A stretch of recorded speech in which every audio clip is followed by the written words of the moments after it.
Hi friends, welcome to Abbas kitchen. யூஸ்வலாக நம்ம உளுந்து அரிசி வச்சு இட்லி தோசை செய்வோம். இன்றைக்கி நாம் வித்தியாசமாக ஒரு இட்லிக்கு மாவு அரைக்கலாம்.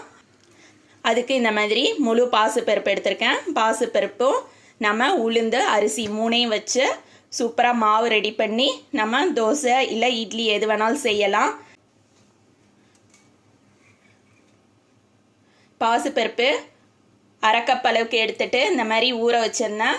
அரைக்கப்பை உளுந்து எடுத்துட்டு கழுவி நல்லா அதையும் ஊற வச்சுக்கலாம். ரெண்டையும் 2 மணி நேரம் ஊற வச்சா போதும். ரொம்ப நேரம் ஊற வைக்கணும்னு அவசியம் இல்லை. அரிசி மட்டும் நம்ம 4 மணி நேரம் ஊற வச்சா போதும். அரைச்ச பாசிப்பருப்பு இந்த மாதிரி தான் இருக்கும். நான் உளுந்தும் அரிசியும் அரைச்சிட்டு எல்லாத்தையும் மிக்ஸ் பண்ணி காட்டுறேன். மாவு எல்லாம் அரைச்சதுக்கப்புறமா இந்த மாதிரி தான் இருக்கும். நல்லா மிக்ஸ் பண்ணிக்கலாம். மாவு மிக்ஸ் பண்ணிவிட்டு மூடி போட்டு ஒரு 8 மணி நேரம் நம்ம புளிக்க விட்டுறலாம். நான் இப்போ பாசிப்பருப்பு இட்லி மாவை 2 பிரிவாக பிரிச்சுக்கிட போகிறேன். ஒன்று சாதாரணமாக இட்லி செய்கிற மாதிரி செய்ய போகிறேன். கொஞ்சம் மாவு எடுத்து இந்த மாதிரி கேரட் துருவல் சேர்த்து அது கூட கட் பண்ணி வச்சுருக்க பச்சை மிளகா மல்லித்தலை எல்லாத்தையும் சேர்த்துக்கிறேன்.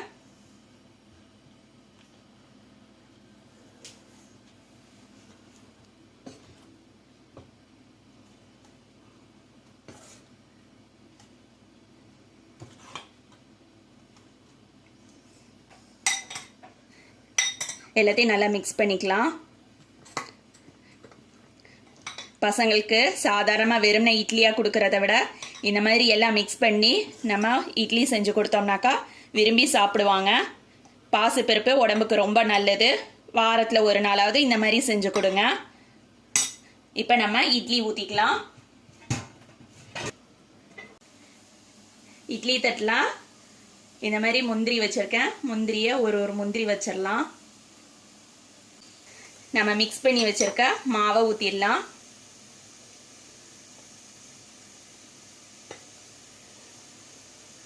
மேலேயும் ஒரு முந்திரி வைக்கிறேன்.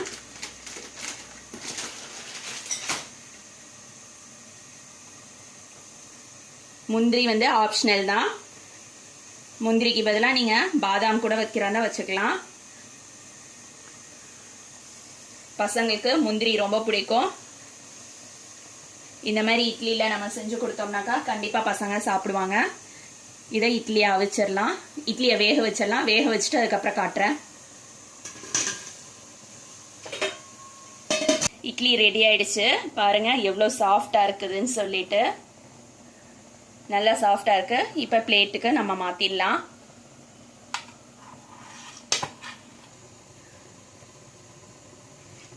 இட்லியோட கலர் இந்த மாதிரி தான் இருக்கும்.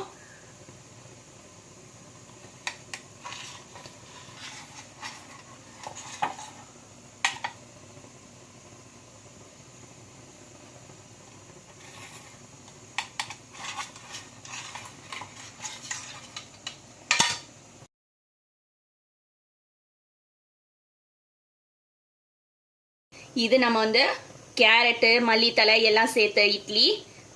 இது பிளெயின் இட்லி. இட்லி பாருங்க எவ்வளோ சாஃப்டாக இருக்குன்னு சொல்லிட்டு. இதுக்கு காம்பினேஷன் நான் தேங்காய் சட்னி அரைச்சிருக்கேன்.